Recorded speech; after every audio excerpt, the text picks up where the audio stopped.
امت مسلمہ کے لیے دعا کی بڑی سخت ضرورت ہے، کیونکہ پچھلے دنوں ہماری امت مسلمہ زبردست فتنے کا شکار ہوئی ہے۔ آپ سب جانتے ہو کہ اسرائیل نے اور امریکہ نے ایران کے اوپر حملہ کر دیا، اور اب حملہ کرنے میں کسی شرم اور حیا کی ضرورت بھی نہیں ہے۔ مذاکرات جاری ہیں اور ایران نے کچھ باتیں تسلیم بھی کر لی ہیں، مذاکرات کی میز سے اٹھ کر جا کر حملہ آور ہو جاتے ہیں ایران کے اوپر۔ یہ ایک عالمی غنڈہ گردی شروع ہوئی ہے کہ ٹرمپ صاحب جب چاہیں تو کسی ملک کے اوپر جا کر اس کے بادشاہ کے محل کے اوپر جا کر بمباری کر کے اس کو مار دیں اور اس پہ قبضہ کر لیں۔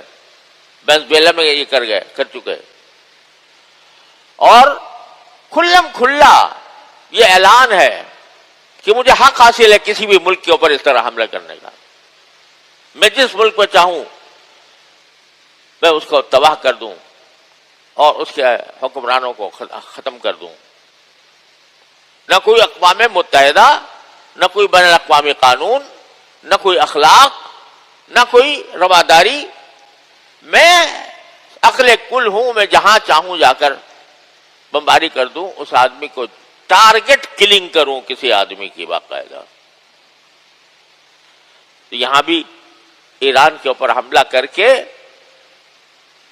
اسرائیل اور امریکہ نے امت مسلمہ کے خلاف زبردست سازش کھڑی کی ہے۔ مقصد اس کا یہ ہے کہ مسلمان آپس میں متحد نہ ہوں، مسلمانوں کو مسلمانوں سے لڑا دیا جائے۔ ایران پر حملہ ہوا، مذاکرات کے عین درمیان ابھی بات چیت مکمل ہونے والی تھی اور حملہ ہو گیا، اور اس کے سربراہ کو باقاعدہ نشانہ بنا کر قتل کیا گیا۔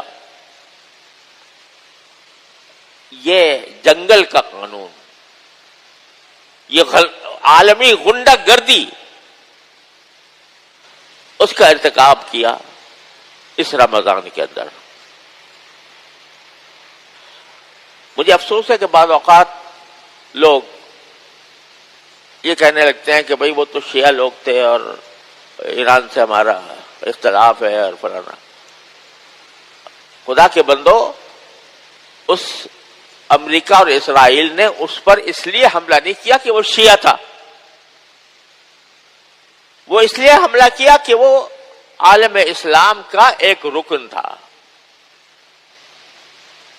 اور اس کے نتیجے میں اس کو حملہ کرنے پر اکسایا خلیج کے ممالک کے اوپر، کیونکہ امریکی اڈے وہاں پر موجود تھے۔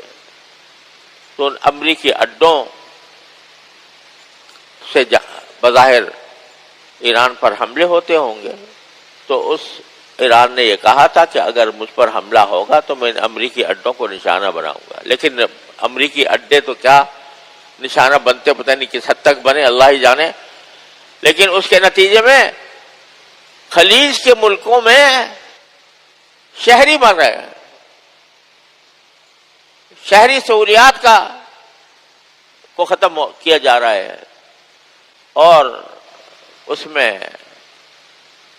جو شہری عمارتیں ہیں وہ تباہ ہو رہی ہیں۔ مقصد کیا ہے کہ کسی طرح ان کو آپس میں لڑا کر اور ہماری اپنی چودراہٹ قائم ہو جائے۔ اب جس ملک کے اوپر حملہ کر رہا ہے، جس کے سربراہ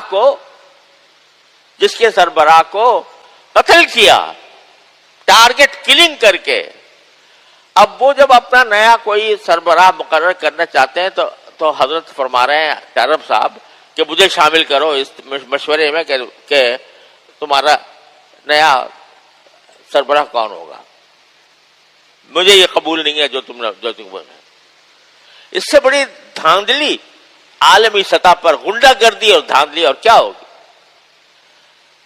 تو اس موقع پر ضرورت ہے کہ ایران کے بڑے حصے سے